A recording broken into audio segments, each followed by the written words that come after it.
Olá, meu nome é Nathan Vitor e este é o Poder 360 Entrevista. Hoje nós vamos tratar de uma operação que deu o que falar no oeste do estado da Bahia. Essa operação, apelidada de Operação Faroeste, culminou na prisão da ex-presidente do Tribunal de Justiça baiano, desembargadora Maria do Socorro Barreto Santiago. A desembargadora afastada é uma das suspeitas de participar de um suposto esquema criminoso de venda de sentenças. Para tratar um pouco mais sobre esse caso, entender um pouco mais essa operação, o Poder 360 recebe aqui o advogado da desembargadora afastada, Maria do Socorro, Bruno Espinheira. Bruno, obrigado pela sua participação aqui no Poder 360. Eu dei uma breve introduzida sobre o que é essa operação, mas você podia explicar para a gente um pouco mais como ela ocorreu, em que circunstâncias? Olá, Vitor, é um prazer imenso estar aqui com vocês e vou tentar, elucidar algumas questões que me parecem não ficaram muito claras na exploração desta operação por parte da mídia, me parece que a versão da acusação tem sempre se sobreposto a, efetivamente, informação ou contexto que a defesa tem a apresentar sobre o caso e, contextualmente, só para iniciar o que você me pergunta, para aquele que, na verdade, não está familiarizado com o caso, tratou-se de uma operação que foi realizada no estado da Bahia, precisamente diante, evidentemente, de disputas judiciais, localizadas, tendo como foco terras do oeste baiano, uma fronteira agrícola de exploração, especialmente da soja, e que, naquele contexto, a estrutura fundiária é conflagrada por conta de matrículas superpostas, em que há uma controvérsia com relação ao domínio daquele espaço territorial que é muito vasto e envolve cifras bilionárias, entendeu, Vitor? Então, na realidade, o que é que acontece? Temos um contexto de disputas em que qualquer posicionamento que se adote, judicial ou administrativo, como envolve especificamente essa ação, nós teremos um lado descontente. Os lados envolvidos são extremamente poderosos. Aliás, ai daqueles, Vitor, que contrariarem esses poderosos interesses. Nós temos no âmbito dessa operação uma interceptação telefônica que foi realizada, evidentemente, com autorização judicial, uma interceptação de um dos núcleos dessa operação, que seria exatamente o núcleo em que estaria desfavorecido por decisões da desembargadora Maria do Socorro, em que não há nenhum prurido dessas pessoas em afirmarem taxativamente que, caso ela não julgasse de acordo com seus interesses, eles adotariam as mais diversas medidas contra a desembargadora. Até está na interceptação. Até chamaram a desembargadora de louca. Isso exatamente pelo destemor das suas convicções. E eu devo insistir aqui, a desembargadora Maria do Socorro julgou diante do seu dever de julgar. Ela não recebeu nada em troca para fazê-lo. E para contextualizar ainda mais, temos decisões, evidentemente, em dois sentidos dentro da estrutura do Tribunal de Justiça, mas no momento em que a desembargadora tomou suas decisões, que são apontadas como eventualmente ilegais, ela estava amparada na maioria do tribunal, com base em determinações administrativas já consolidadas, que o próprio Conselho Nacional de Justiça as referendava. O Conselho Nacional de Justiça veio mudar a sua opinião a posteriori. Então, estão aqui neste caso, pelo menos no que diz respeito à desembargadora Maria do Socorro, Vitor, tentando criminalizar a atividade jurisdicional corajosa. Nada mais do que isso. Todos os desembargadores investigados foram presos ou só a sua cliente? Não, Vitor, na realidade, nessa etapa da operação que envolve a desembargadora Maria do Socorro, apenas a desembargadora Maria do Socorro encontra-se presa. Então, o senhor enxerga aí um exagero? Nathan, nós temos que ser muito cuidadosos.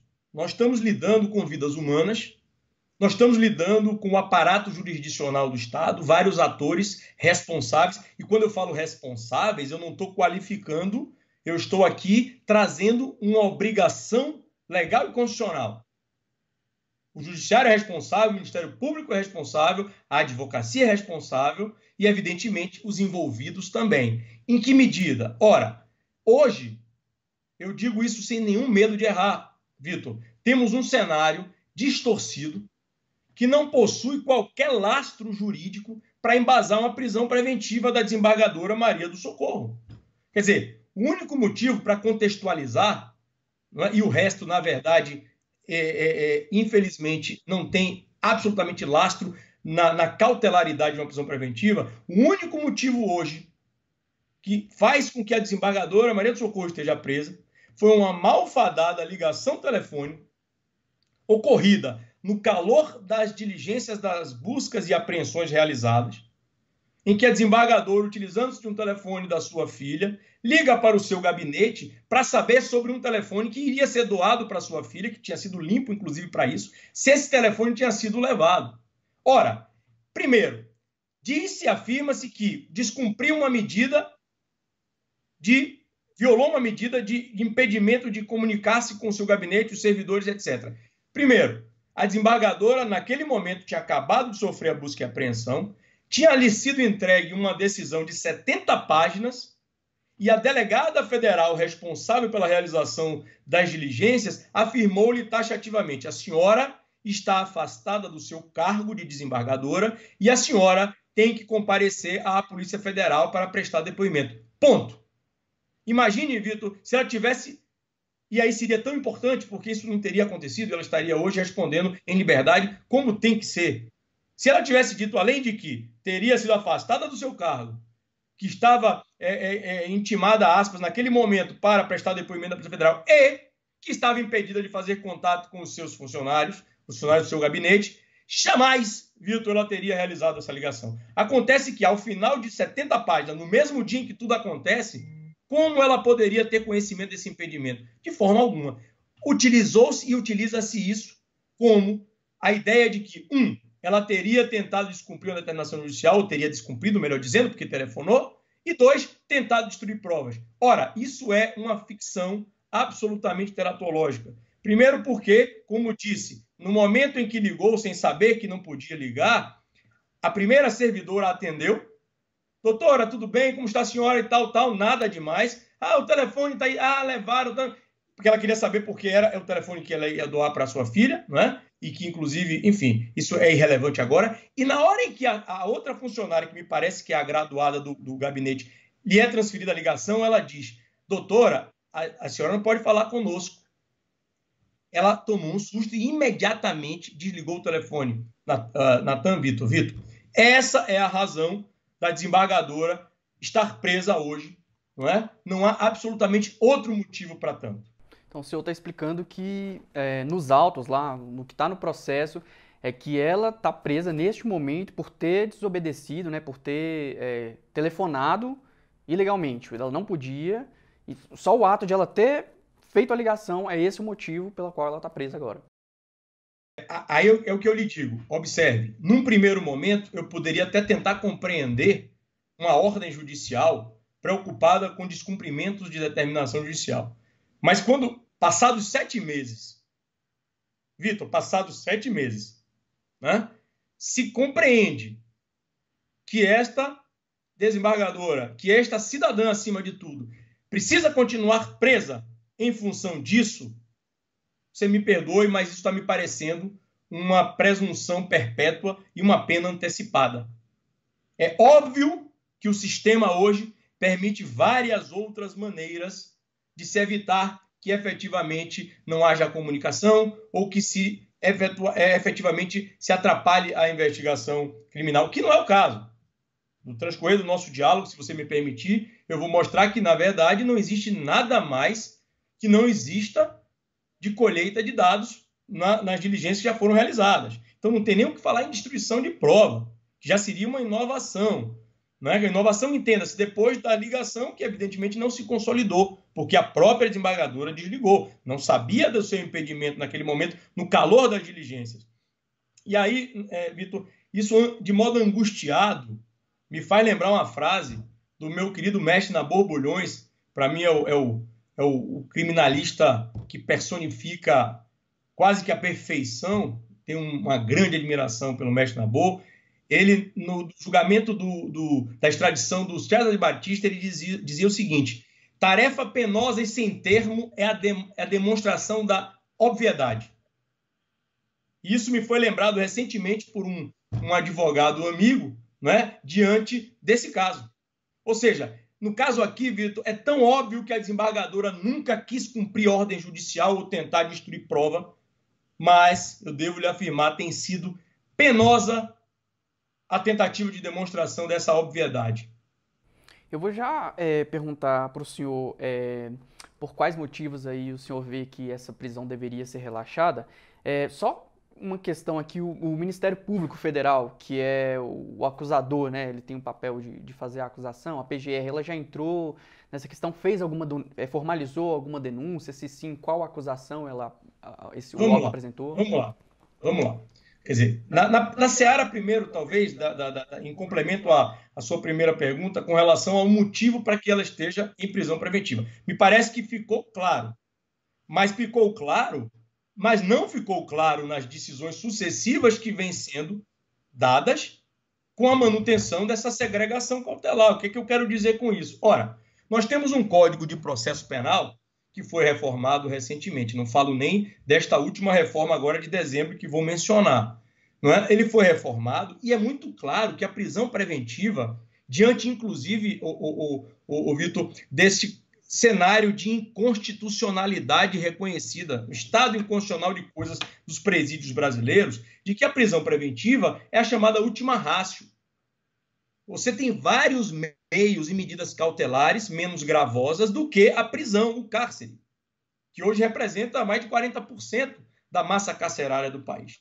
Então, o que é que acontece? Ora, por incrível que pareça, e para grande decepção eu diria dos operadores, mas especialmente daqueles que atuam diretamente no sistema penal, na justiça penal, não é? Os discursos de julgadores quando entrevistados, a doutrina, ela é tão forte, tão estruturada na defesa da reforma do CPP e de que a prisão seria essa denominada última ratio. Muito bem. Na prática, Vitor, o que me parece, sinceramente, é que quando o caso específico, a operação ganha contornos midiáticos, o judiciário tem uma tendência a se deixar levar pela opinião pública. E, lamentavelmente, isso não pode ocorrer. Num Estado democrático de direito, isso não pode ocorrer. O judiciário ele é contramajoritário. Ele não pode se deixar levar pela emoção da rua. Um grande jurista também, mestre de tantos, o Nilo Batista, o Vitor, ele nos lembra sobre os tentáculos do poder acusatório da mídia. Não é? Na verdade, esses tentáculos acusatórios da mídia são capazes de acachapar todo e qualquer princípio de direito. Na realidade, a presunção de inocência ou não culpabilidade, que tem assento constitucional como uma das garantias fundamentais, ela é letra morta na nossa lei maior, como dizia Nilo Batista, não é? Porque a imprensa tem um formidável poder, diz ele, de apagar a Constituição e esse princípio da inocência. Ou, que é pior, muitas vezes invertê-lo. Né? Tem também um outro grande jurista que tem uma grande admiração, o Rubens Casara, que diz o seguinte: o fascínio pelo crime e pelas penas fazem do julgamento penal um objetivo privilegiado de entretenimento. E aí é exatamente nesse contexto, Vitor, que me parece que está o nosso caso.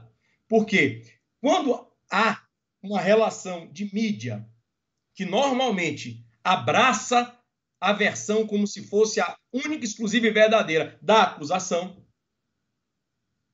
isso é lamentável. Mas trágico é quando o judiciário se deixa, consciente ou inconscientemente, e aí é que é a grande complicação da coisa, não é? Se deixar seduzir pelos apelos dessa conjunção, desse acordo, que, na verdade, no Estado democrático de direito, afasta por completo a paridade de armas. Ou seja, é um motivo de angústia diária daqueles que atuam na esfera criminal há exatamente o direito a um julgamento justo e imparcial, o que se denomina de fair trial em inglês, né? E que isso é frequentemente violado, em especial nesses casos que ganham contornos midiáticos, né? Quer dizer, o uso frequente da mídia expondo o investigado, o acusado, além de enfraquecer a defesa, né, traz adrede, anexa e de modo incontida, né, a presunção de culpabilidade. Não é de não culpabilidade, como seria, ou de inocência. Não, é de culpabilidade. E aí hoje o mestre Bulhões deve estar até falando de mim, porque eu estou lembrando tanto dele hoje. Ele tem um trabalho muito forte com relação à chamada publicidade opressiva de julgamentos criminais. Né? Assim como também a desembargadora aposentada Simone Schreiber também escreveu um livro a esse respeito. Isso faz toda a diferença, Vitor. E vou dizer mais. Pensamos nós que essa preocupação é só nossa, é só do Brasil. Não. Ela está no mundo inteiro. Nos países civilizados, nós temos, por exemplo, o caso da Europa, um caso emblemático na Áustria, que foi citado também pelo mestre Nabor Bulhões em seu artigo, que diz o seguinte: um jornalista ele foi condenado lá na Áustria, não é? E essa decisão foi mantida pela Corte Europeia de Direitos Humanos, porque suas matérias teriam influenciado numa ação penal de um indivíduo que exercia uma função pública. Né? Essa decisão, na verdade, entendeu o seguinte, isso pela Corte Europeia de Direitos Humanos. Essa decisão entendeu que a postura do jornalista, né, essa exposição da imprensa, dessa figura pública com esse contexto, que a figura pública tem sempre um viés e uma exposição muito mais intensa do que a figura privada, né? Isso fez com que a Corte Europeia de Direitos Humanos tenha dito que essas figuras públicas têm direito a um julgamento justo. E isso inclui o que, esse julgamento justo? Ora, o julgamento por um tribunal imparcial. E é por isso mesmo, não é, que esse jornalista, nos limites das suas manifestações permissíveis, tem que perceber que, intencionalmente ou não, quando ele coloca um lado da moeda exposto, ou seja, da acusação com referência primordial, você está reduzindo as chances dessa pessoa receber um julgamento justo, porque vai comprometer, inclusive, a confiança do público no papel das cortes na administração da justiça. Então, isso, na verdade, para mim, Vitor, é um referencial civilizatório e que nada se comunica antes que aqueles defensores da liberdade de imprensa de ocasião digam que há qualquer violação. Na verdade, isso é um referencial civilizatório. Na verdade, são ponderações de direitos. Né? Então, isso é importante deixar claro. Agora, você me perguntou sobre denúncia, se houve já a denúncia por parte da Procuradoria. Muito bem, já houve sim. A desembargadora foi denunciada por participar na afirmação da acusação de uma organização criminosa e pela prática de lavagem de dinheiro. Observe bem. Observe que complexo. Primeiro que essa prodigalização da organização criminosa, que é um tipo penal de extrema complexidade, você não pode dizer que alguém pertence a uma organização criminosa quando ela mal conhece os demais membros dessa organização. Alguns deles, evidentemente, que seriam os beneficiários do resultado dito do que seria venda de sentença. Agora, o que é mais grave, não existe uma denúncia por corrupção, por venda de sentença. Existe uma denúncia, uma ação penal recebida por lavagem e organização criminosa. Mas sabe por que não existe uma denúncia por corrupção ou crimes que poderiam reforçar essa continência ou pertencer à organização e lavagem? Porque nunca houve, Vitor. Nunca houve venda de sentença. Nunca houve. Na verdade, 7 meses passados da prisão preventiva, o que acontece? O Ministério Público não conseguiu formalizar uma denúncia por corrupção à desembargadora Maria de Socorro. Já foi feito com relação a outros membros dessa organização e nesse núcleo específico da ação penal 940. Com relação à desembargadora, não. Por quê? Porque ela nunca praticou esse crime. E eu espero, sinceramente, Vitor, que não venha daí uma aventura judicial, a exemplo de denunciar por corrupção apenas para respaldar a ação, que deveria estar diretamente ligada. Não existe lavagem de dinheiro sem um crime anterior. Né? Então, assim, eu tive a oportunidade de estudar um período na Alemanha, ciências criminais, e era muito interessante, e foi muito interessante, uma dinâmica com um professor que era promotor de justiça lá, que ele não conseguia entender quando eu indaguei sobre ações penais ou denúncias, não é? Sem substrato. E ele não conseguia entender, ele achou que era um problema da língua. Porque ele, na cabeça do Ministério Público lá, primeiro que não há paixão. O Ministério Público é frio, é cirúrgico. Tem elementos, não tem uma palavra. A defesa pode ser emotiva, o Ministério Público nunca. A função do Ministério Público, seja como acusador, dominus litis, seja como fiscal da lei, ela é muito importante. A Constituição trouxe um papel importante, muito importante. Portanto, ele tem que aplicar a lei e a Constituição sem emoção, sob pena, inclusive, de suspeição. Então, assim, eu espero que, com relação à corrupção, não venha a ação, porque não tem como vir. Não há elementos para isso, entendeu, Vitor? Então, é diante desse quadro que nós temos uma desembargadora afastada e presa há 7 meses. É uma pena antecipada? Aí eu vou além. Você me pergunta, mas então só pela ligação eu vou tentar ir além. Porque se houver ilação, como eu já ouvi ilações, poderá ameaçar testemunhas. Meu Deus, isso não pode existir em tese. Tem que haver algum elemento concreto. Mas as testemunhas de acusação, Vitor, tirando 2 figuras públicas, ou ex-públicas, ou deputados, ou não sei o quê, são delegados da Polícia Federal. Você imagina uma senhora de quase 70 anos pressionando delegados da Polícia Federal? Então, assim, eu também tento hoje entender por que a desembargadora segue presa. E vou além. Na sessão de recebimento da denúncia, ou seja, na sessão de recebimento que transformou o inquérito numa ação penal, a senhora subprocuradora-geral da República, e está para quem quiser entrar na sessão, não é pública, está gravada, está no YouTube, ela afirma taxativamente de que não sabia nem por que a ação seguia adiante, porque já tinha elementos suficientes para uma condenação. Ou seja, se eu já tenho elementos suficientes para uma condenação, para um suporte para uma condenação, qual a razão, a não ser um excesso de crueldade, porque aí a explicação eu só vou encontrar na psicologia, para se manter na cadeia antes do trânsito em julgado, uma senhora de quase 70 anos, hipertensa e diabética, que recentemente já tomou quedas da própria altura no local em que está recolhida, Vitor. Isso eu não sei se as pessoas sabem. Então, é importante deixar claro. A desembargadora Maria do Socorro Santiago tem quase 40 anos de magistratura. É um ser absolutamente humano e generoso. Quem conhece sabe disso. Ela é uma artista, Vitor. Mas não é artista no sentido folclórico da palavra. Ela cursou artes cênicas. Ela pinta, faz quadros belíssimos. E eu vou lhe dar um exemplo disso.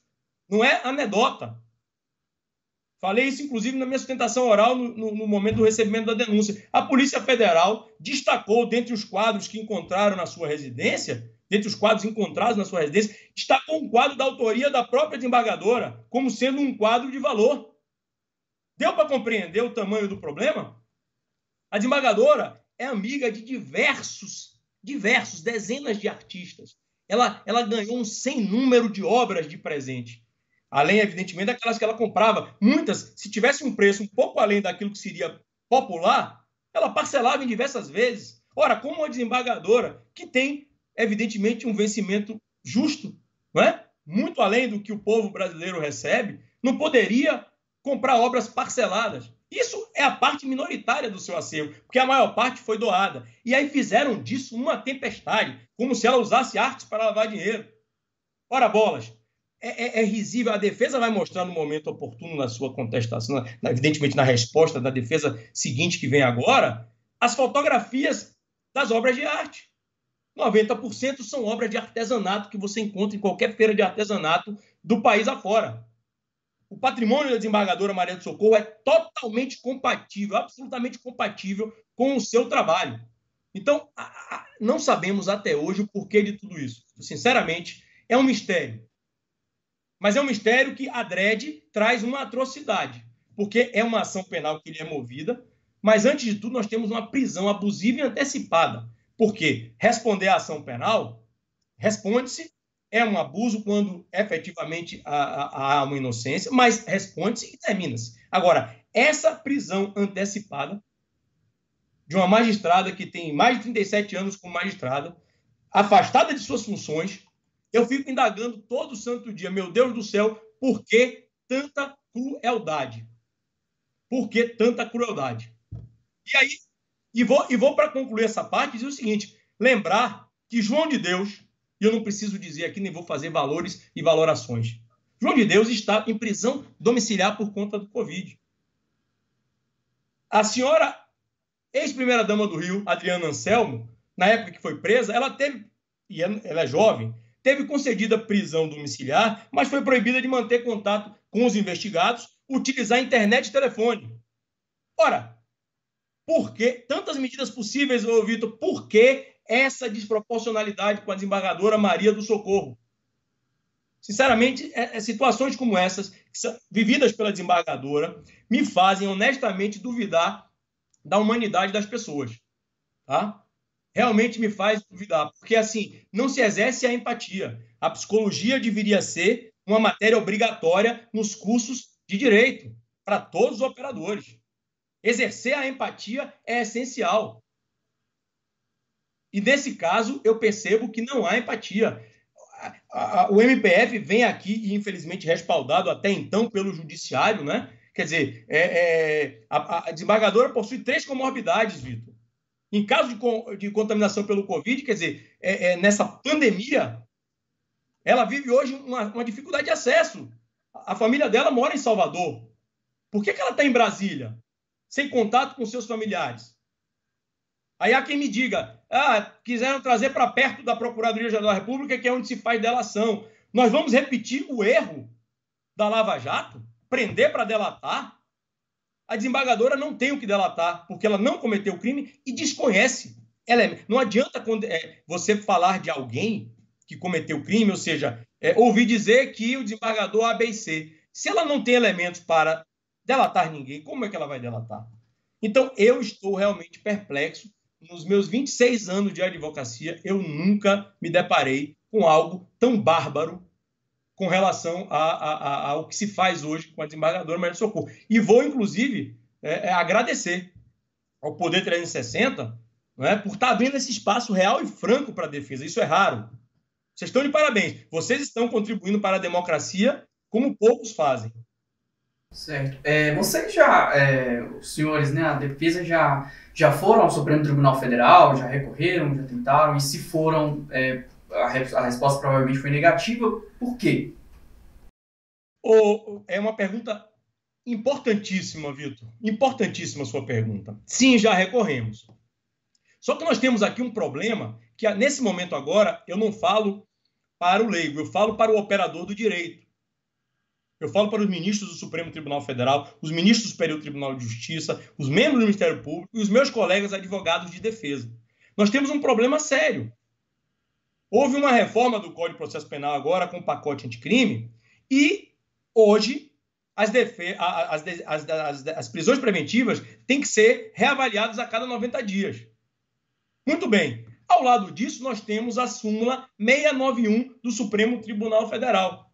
Essa súmula 691 diz o seguinte: não compete ao Supremo conhecer do habeas corpus impetrado contra a decisão do relator em habeas corpus requerido ao Tribunal Superior, que indefere a liminar, melhor dizendo, precisamente. Ora, diante desse contexto, se eu não flexibilizo hoje, diante dessa necessidade dos 90 dias para reavaliar a prisão, essa súmula 691 nas ações penais de competência originária, que é o caso aqui que a gente está tratando, se eu não flexibilizo isso, o que vai acontecer? Jamais eu vou ter uma decisão, um habeas corpus, melhor dizendo, apreciado pelo Supremo. Porque ficará no óbice formal da súmula 691. Porque até que efetivamente se julgue, e eu tenha que provocar uma decisão colegiada do tribunal antecedente, não é? Um agravo regimental, até que ele julgue, já passou 90 dias do prazo, a prisão já foi novamente ou redecretada com novos fundamentos, com fundamento para manutenção que seja, perde o objeto do meu habeas corpus anterior, eu vou ter que impetrar um novo sucessivamente. Então o Supremo vai ter que objetivamente e urgentemente, sob pena de uma situação absurda para os direitos e garantias fundamentais, para o Instituto do Habeas Corpus, vai ter que rever a súmula 691 diante dessas ações penais originárias, não é, considerando o que prevê hoje a nova redação do artigo 316, parágrafo único do CPP, que diz que a cada 90 dias a decisão tem que ser revista, revisada. Então, se não modificar-se isso, acabou o habeas corpus diante de ação penal originária. Nunca o Supremo apreciará a ação. Né? Então, esse é um contexto que me parece importante destacar para os operadores do sistema penal. Bom, a gente está caminhando aqui para o fim, Bruno. Só uma coisa, como é que ficam as expectativas assim, né, do senhor, como advogado, em relação a conseguir a soltura da desembargadora? Porque o senhor falou aí que ela tem algumas comorbidades, agora a gente está em meio a uma pandemia, né? O senhor citou aí que ela tomou uma queda, é isso? Lá dentro da prisão, e não foi bem atendida. Mas mesmo diante disso, o Poder Judiciário não concedeu, o habeas corpus não concedeu a soltura. Você tem expectativa ainda de que vai conseguir por algum outro meio? Como é que fica isso? Vitor, veja só, vamos lá, eu vou tentar ser bem objetivo, porque isso demanda muita coisa, mas eu vou ser. Prometo a você que eu sei que vocês precisam, tem tempo a seguir. Contextualmente agora, nós temos um habeas corpus que estaria concluso à presidência do tribunal.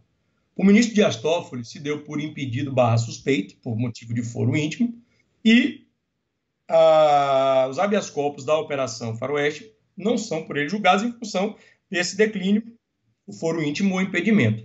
Hoje, o vice-presidente do Supremo tem em suas mãos um habeas corpus em que há um pedido de liminar, não é, humanitário, como medida de urgência, evidentemente amparado em toda a legislação, em especial na recomendação 62 do CNJ. Recomendação esta que se enquadra perfeitamente na situação da desembargadora, como eu disse, grupo de risco, idosa, diabética e hipertensa. Essas quedas que ela tomou, evidentemente, ainda não sabemos do que se trata. Não se pode falar de tratamento. Ela é muito bem tratada. Ela é respeitada. Isso não. Não posso dizer isso. O problema, hoje, nesse contexto de pandemia, Vitor, é que a pessoa não pode correr nenhum risco de ser contaminada com essas comorbidades. Porque você deve saber que aqui no Distrito Federal, nós estamos com um estado de calamidade pública em que ontem, a Justiça determinou imediata suspensão de todas as atividades comerciais que o governador tinha decretado, independentemente do juízo de valor, se isso, na verdade, é matéria do Executivo ou do Judiciário, não vou entrar nessa discussão. De fato, existe isso. Por quê? Porque o Judiciário tem dados de que as UTIs, tanto dos hospitais públicos e privados, ultrapassam em muitos 90%. Ou seja, estamos em colapso no Distrito Federal. Estamos falando do Distrito Federal, onde se encontra recolhida a desembargadora. Então, dentro desse contexto, eu, sincero e honestamente, aguardo ansiosamente a apreciação sensível do ministro Luiz Fux, vice-presidente dessa corte. Né? E aí é o que eu digo. O que é que nos resta, advogados e advogadas de defesa? Nós que, deixando de lado qualquer modéstia, Vitor, somos verdadeiros guerreiros e guerreiras da advocacia. Né? Cavaleiros e cavaleiras, cavaleiros e amazonas, perdão que não existe cavaleiras, mas nós não perdemos, evidentemente, o ânimo. Já basta os nossos clientes com a tônica da desesperança diante de uma sucessão, como nesse caso, de injustiças típicas das misérias do processo penal que o grande Carnelucci nos ensina bem. E eu tenho esperança que um dia, independentemente agora já dessa questão de foro humanitário, que me parece, conto eu com acessibilidade, evidentemente eu tenho que contar e desejar do ministro Luiz Fux, eu vou além. Eu tenho a esperança que em determinado momento o HC ou um dos HCs impetrados será apreciado no seu mérito e será resgatada a verdade factual. Não é? Para que essa senhora, como eu disse, que hoje está afastada da família, que tem a sua dignidade humana hoje absurdamente, visceralmente violada, né? Ela possa responder o processo em liberdade, como só é acontecer e amparado na Constituição e nas leis do nosso país. Tá certo. Bruno, quero agradecer, né? A gente poderia aqui falar milhões de assuntos aí, nuances em relação a isso, em relação a prazos, se né, os abusos que você vê em relação a outros temas, mas, né, o nosso tempo é limitado, mas o Poder 360 vai continuar informando, né, os desdobramentos dessa operação, uma eventual soltura, por quais motivos, recursos ao Supremo, nós vamos continuar repercutindo esse assunto. Muito obrigado pela sua participação aqui no Poder 360. Vitor, eu mais uma vez agradeço o papel que vocês exerceram hoje e seguem exercendo. Eu já vi outros programas gravados, né, de vocês, oportunizando essa possibilidade de quem precisa da palavra também, não só acusação. Então, vocês prestam um serviço hoje ao Estado Democrático de Direito. Eu agradeço ao Poder 360 e a você especialmente nesse momento. Estou aqui à disposição para qualquer esclarecimento. Tá certo. Muito obrigado, Bruno. Até a próxima. E você, continue acompanhando o canal do Poder 360. Não esqueça de ativar o sininho se você já for inscrito. E você que não está inscrito ainda, tá perdendo tempo, hein? Se inscreve e continue acompanhando a gente. Até a próxima.